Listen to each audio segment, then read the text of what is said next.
Karibu katika episode ya 11 ya recap yetu. Kama bado hujagusa alama ya kusubscribe, fanya hivyo ili tuweze kwenda pamoja. Mwamba Guan alikuwa akimsikiliza bidada juu ya kile ambacho anakitamani kukifanya katika maisha yake, kwa sababu alikuwa amemwambia kuwa amwambie chochote kile ambacho anatamani kukifanya katika maisha yake. Bidada akaeleza kuwa anatamani kuyapoteza maisha yake pamoja na Mwamba. Na bidada baada ya kueleza yote akamaliza. Mwisho wa siku Mwamba alikuwa kando yake akifikiria kwamba siku ya leo anakwenda kuachana na bidada, kwani siku ambayo mwezi utakwenda kuwa timilifu ni leo. Na machaguo mkononi mwake Mwamba anayo mawili tu. Chaguo la kwanza, bidada aweze kufa alafu Mwamba aweze kuishi milele, au Mwamba aweze kukubali kufa ili bidada aendelee kuishi milele. Jamaa akatoka kidogo ndani ya ile nyumba, kisha katazama juu na kutazama mwezi ukiwa uko timilifu kabisa. Hapa wasiwasi ukawa umemjaa, kwani siku leo anayapoteza maisha yake. Na Mwamba ndani ya mtima wake akasema kwamba hatokufa bidada wala sitokufa mimi, nataka kufurahia maisha ya mapenzi na bidada, kamwe hakuna atakayekufa. Kisha kaondoka pale na kuelekea moja kwa moja kwa yule mama kichaa. Lakini mama akasema kwamba maamuzi haya ni kama mchezo wa kamari, kamwe shilingi haiwezi kusimama katikati, yani kaonesha pande mbili zote zimeshinda, lazima pande moja iwe imeshindwa, kwa hiyo lazima ukubali mwanangu. Lakini Mwamba Gauni akasema kuwa hakuna kinachoshindikana katika maisha, mimi nataka unipatie dice mbili, ikiweza kuzirusha na kila pande zote zikatokea zikiwa zinafanana, basi nipe tayari nafasi ya kuweza kubadilisha kile ulichokuwa umenipangia. Lakini mama akasema kuwa hauwezi ukafanya kitu kama hicho na hakiwezekani. Kweli Mwamba alipoweza kurusha zile dice mbili zote zikatokea zikiwa zinaonesha kete moja moja upande wa juu. Jamaa aliposhinda tu moja kwa moja akaenda kwa Mwamba Bathra na kumwambia kwamba ni siku gani ambayo mimi na bidada tulienda kuzama katika maji na ile alama ikawa imehamia katika mkono wake. Bathra akawa amemkumbusha vizuri kabisa siku ya tukio ambapo ilikuwa imeweza kutokea. Kisha Mwamba Gauni akasema kwamba kama ile siku unaikumbuka vizuri, basi ndio siku ya leo ambapo siku mwezi ulikuwa uko timilifu. Lakini Bathra alipoweza kuyagundua haya, hakutamani kabisa nafasi hii iweze kuwa katika mikono yake, kwani anajua ni majukumu mazito kiasi gani Mwamba alikuwa nayo kabla.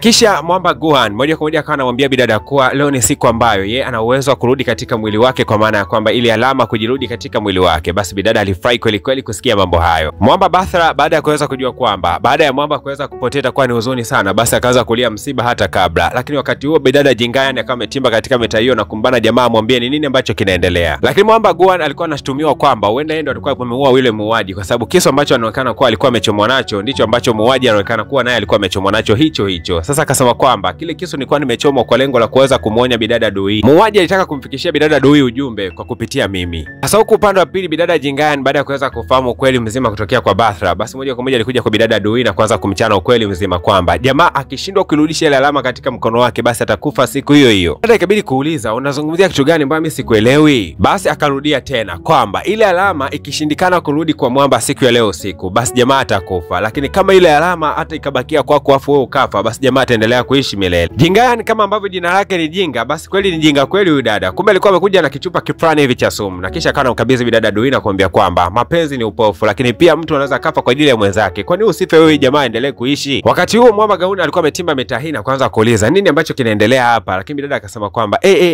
jamani, ina maana tusije kumsalimia wifi yetu, kuna makosa kwani? Lakini jamaa akawa amechukua bidada Dui na kusaka kuondoka hapa. Lakini bidada akawa amesita kidogo baada ya kusikia kwamba Jingayan alikuwa akiongea. Akasema kwamba njia ya kuweza kumsaidia huyu jamaa ni kuhakikisha kwamba unakufa, ukumbuke jambo hilo. Mwamba Guan akasimama kisha akamwambia bidada kwamba usivuke mipaka katika maisha yako kamwe, na nakwambia kwamba iwe mwanzo na mwisho siku ya leo. Bidada akawa ameondoka kwa asila bidada Dui, lakini Mwamba akabidi kubaki hapa na Jingayan na kuanza kumwambia kwamba hivi unajua wewe ni takataka kiasi gani mbele ya macho yangu, yani huna thamani yoyote, hata bidada akifa leo basi nakuahidi kwamba sitoi kukuoa wala kupenda wewe. Bidada wakati anaondoka katika gari akaanza kukumbuka maneno alikuwa akiambiwa na Mwamba siku ya jana kwamba niambie kitu gani ambacho unakipenda zaidi katika maisha yako. Akagundua kwamba jamaa ndo alikuwa ananiaga vile kumbe. Na moja kwa moja akafunga safari mpaka kuelekea kwa Bathra. Kisha akauliza kwamba hivi haya maneno nilikuwa nimeyasikia ni ya kweli au sio kweli? Lakini Mwamba akamwambia kuwa ni kweli kabisa hayo maneno. Bidada alivunjika sana moyo wakati huo. Bidada kando yake kulikuwa kuna mtu, akasimama kisha akautazama ule mtu, akakumbuka kwamba alipokuwa amedumbukia katika mto ndo siku ambayo alama ile iliweza kuhama. Akasema kwamba kama Mwamba anaweza kafa basi natakiwa nijirushe katika mto hata mara 100 ili alama tu iweze kujirudi kwa Mwamba. Lakini kumbe jamaa hata hakuwa mbali, alikuwa akimsikiliza bidada yale anayoyazungumza. Alipomsogelea tu akawa amemkumbatia. Mwamba Johnson siku ya leo alikutana na bidada Jingayan, na hapa hawa bana wanadiskasiji mipango ya kwenda kuharibu tu ile penzi, lengo waweze kuachukua wale watu. Lakini siku ya leo Mwamba alikuwa anasema kwamba na wasiwasi kwamba ile alama katika mkono bidada itakuja kumletea matatizo siku moja. Lakini bidada Jingayan akawa na kazia hapa kwa kusema kwamba mtu yoyote yule ambaye atakwenda kudeti na yule jamaa basi atapata matatizo mabaya sana. Kwa si kitu cha kushangaza kwa kwamba bidada atakuja kupata matatizo makubwa. Bidada Jingayan akaongezea kwa kusema kwamba hatuna muda wa kuendelea kufikiria, tunatakiwa kumkomboa mmoja wao kwa sababu siku ya leo ndio siku ya mwisho ya kufanya maamuzi. Kumbe wawili wapenda nao walikuwa wamekaa kando kidogo ya bahari kutoka asubuhi. asubuhi mpaka ilipoweza kutima nyakati za usiku. Hapo akataka kwenda kufanya sasa maamuzi sahihi. Lakini sasa wakati wanaelekea katika eneo la tukio ili kuweza kubadilishana ile alama, kumbe bana gesi ilikuwa imeisha katika gari. Moja kwa moja akatoka katika sheli fulani ambapo hapa kando kulikuwa kuna supermarket. Bidada akaingia hapa ndani na kununua picha ambayo itakuwa ni kumbukumbu ya siku ya leo muhimu. Sasa akawa anaelekea katika ATM lengo aweze kutoa pesa ili aweze kulipia. Hakujua kwamba No Dog yule mdogo wake wa mwisho kabisa alikuwa akimvizia wakati huo usiku. Na kumbe No Dog ni mtoto wa yule mwamba anayefahamika kama No Suk Min, ambaye bwana ni mzee yule mkatili kweli kweli. Kumbe huu katili kila kitu huwa amemfundishaga mtoto wake. Na kumbe mwamba No Dog kuonekana kwamba anamfuatilia sana huyu bidada, kumbe alikuwa akimfuatilia kwa sababu analazimishwaga na baba yake kwamba aweze kuyatekeleza matukio haya. Kumlazi kwa sababu mara ya kwanza alisema kuwa huyu ni kama mdogo wa yule bidada, kumbe huyu ni mtoto bwana wa kaka mkubwa wa familia. Na wakati huu bidada anafanya malipo akapokea simu kutokea kwa mwamba Jusok, ambaye anawaambia kwamba kama upo jirani na mwamba Gaon basi unatakiwa kukaa naye mbali haraka sana, kwa sababu nimekuja kugundua kwamba huyu jamaa anakutumia lengo, anataka kukuua nyakati za leo usiku. Na kumbe ile dogo anayefahamika kama No Dog moja kwa moja akawasha gari yake na kuelekea kumgonga bidada aliyekuwa ndani ya supermarket. Wakati huo tu anagonga katika kile kioo, moja kwa moja huko upande wa pili mwamba anatangazwa kuwa mwenyekiti katika kampuni. Baada ya kishindo kizito kusikika pale katika eneo la supermarket, hakukuwa na nafasi yote kwamba kuna mtu ambaye anaweza katoka akiwa hai. Gaun akawa anataka kuelekea katika moto lengo aweze kwenda kumwokoa bidada kama yuko hai, lakini bado bidada Jingayan alikuwa akimzuia na kumwambia kwamba sitaki uingie katika moto kwa sababu nakupenda. Mwamba akaamua kujitosa tu kuingia katika moto, na wakati huo bana akawa anakumbuka kipindi kile kwamba kuna siku atakuwa anaungua. Wakati anapita katika maeneo haya akakuta kuna kinoti ambacho bidada alikuwa akiandika hapa katika supermarket kwamba ni kweli jamaa anaweza kuwa na matatizo mengi sana kwa upande wangu, lakini kwa kiwango ambacho ninampenda ninaamini kwamba ananipenda hivyo hivyo. Hivyo niko tayari kwa lolote lile ambayo inaweza kunipata, lakini hii itakuwa ni fidia malipo yangu ya upendo. Mwamba akafanikiwa kumwona bidada akiwa amelala kando kidogo ya eneo hili. Ikabidi kuweza kumbeba, lakini huku nje bana walikuwa wanajua kwamba hawa watakuwa wameweza kufa. Mwamba alikuwa analia kweli kweli hapa nje na bidada Jingaya na alikuwa anashangaa tu. Lakini pia kwa kutumia uwezo wao ule wa kichawi moja kwa moja bidada alikuwa yuko safi kabisa, kwa sababu Mwamba alikuwa amemshika mkono wake kwa lugha nyepesi alikuwa anamtibia bidada kirahisi kabisa. Jamaa akiwa amefurahi kweli kweli walikuwa wameingia katika hoteli pamoja na bidada. Kisha Mwamba akawa anamfurahia tu bidada huyu akiwa anamtazama, na bidada akamwambia kwamba usitabasamu sana wakati wote bana. Jamaa akamwambia kuwa ndio natabasamu lakini haimaanishi kwamba umepona mazima. Akamwambia kuwa tiba yangu ni kama painkiller tu, inaweza ikazuia jambo lisiweze kuonekana kana kwamba lina madhara, lakini huwa madhara yanakuepo. Kwa lugha nyepesi ni kwamba hizo nguvu ulizonazo zitumie vizuri, lakini usikubali kuumia tena. Bidada Duhi akamtazama Mwamba na kusema kuwa ilibakia kidogo tupotezane wote wawili, yani mimi ningekufa na wewe ungekuwa umekufa. Kwa lugha nyepesi duniani asingebakia hata mmoja kati yetu. Basi bidada akaenda kujiandaa kwa ajili ya kazi. Hasa Mwamba akawa amemfuata bidada mpaka katika chumba chake cha mavazi, akawa anamsaidia bidada kuchagua nguo na kumsaidia kushusha vitu ambavyo viko mbali kidogo. Lakini bidada akamwambia kwamba kama unanisaidia mimi kujiandaa, vipi kuhusiana na wewe, utatumia muda gani kuweza kujiandaa? Utakuta tumechelewa kazini. Lakini Mwamba alisnap tu vidole vyake kisha akajitokeza akiwa amevaa masuti fulani hivi ya gharama kweli kweli. Basi bidada anashangaa tu. Basi moja kwa moja hawakuwa na muda wa kupoteza kabisa, wakawa wanaelekea katika maeneo ya ofisini lengo aweze kuzichapa kazi. Kila mmoja alikuwa anawashangaa tu namna alivyokuwa ameweza kupendeza. Hata secretary alijikuta tu anawapa heshima kwa kuinamisha kichwa chake. Mwenyekiti mpya wa kampuni anayefahamika kama No Suk Min alishangaa sana kusikia kwamba eti bidada yuko hai pamoja na yule jamaa wake. Hii kitu ilimkela kweli kweli, kwa sababu alikuwa amemwagiza mtoto wake ajitoe kafara kuhakikisha kwamba anaua watu hawa na yeye anakufa. Na baada ya Mwamba huku uwezo wake kuweza kurejea, alipanda juu kabisa ya ghorofa, na hapa anataka kuanza kufukuzia mmoja baada ya mwingine watu ambao walikuwa wamechukua utajiri wake na wakawa wamejitimbia tu kipindi ambacho hana uwezo, akaendelea kufaidi tu miaka ya ziada. Lakini kwa kuwa alikuwa amesimama juu kabisa ya jengo la ghorofa la hospitali, basi alimsikia mzee mmoja akiwa anasema kwamba mke wangu, hebu zungumza neno lolote lile. Na mke wake alikuwa anazungumza kwamba natamani nipate nafasi zaidi ya kuendelea kukutana na wewe. Jamaa Guan akajitokeza na kusema kwamba kama mzee utakuwa tayari kuingia jehanamu, basi nitakuwa tayari kukusaidia ili mke wako aendelee kuwa hai, lakini utaniuzia maisha yako kwa kipindi kama cha miaka 4 hivi. Mwamba aliposnap tu vidole, basi yule mwanamke akaanza kumwona mume wake akiwa kijana, akawa anamuuliza ni wapi ulipokuwepo kutokea ujanani mpaka unarudi nyakati hizi za uzee. Kile mwanamke akasema kwamba inaonekana kwamba hukunipenda kabisa mimi, ndio maana ulikuwa tayari kuniacha kipindi chote hicho na ukarudi katika nyakati hizi za uzee. Mimi nakutakia tu maisha mema, na kama nitakuja kufa basi nife, na naamini kwamba nitakuja kukutana wakati mwingine kabisa. Mwamba Guan kuyasikia maneno haya akajikuta tu mpaka anaanza kutiririka machozi, na sio kawaida yake kabisa yeye kama demon kuweza kutiririka machozi hata kidogo. Sasa Mwamba akaanza kujiuliza hivi amekuwa binadamu ama yeye bado ni shetani vile vile. Haelewi kabisa hii kitu. Akapanda juu kabisa ya ghorofa kulitafakari jambo hili, kwa sababu haelewi kabisa anatokaje machozi mtu ambaye ni shetani na anapataje huruma. Lakini pia akasema huyu mzee mbona ni mpumbavu kiasi hicho, yani miaka 10 aliyokuwa amebakiwa nayo mbele yuko tayari aishi dakika moja ili aweze kumsikia mke wake anataka kuzungumza nini. Ana akili timamu huyu. Mwamba alirudi kwa huzuni sana mpaka katika kampuni ambayo bidada anafanyia, kisha akaanza kumwambia bidada kwamba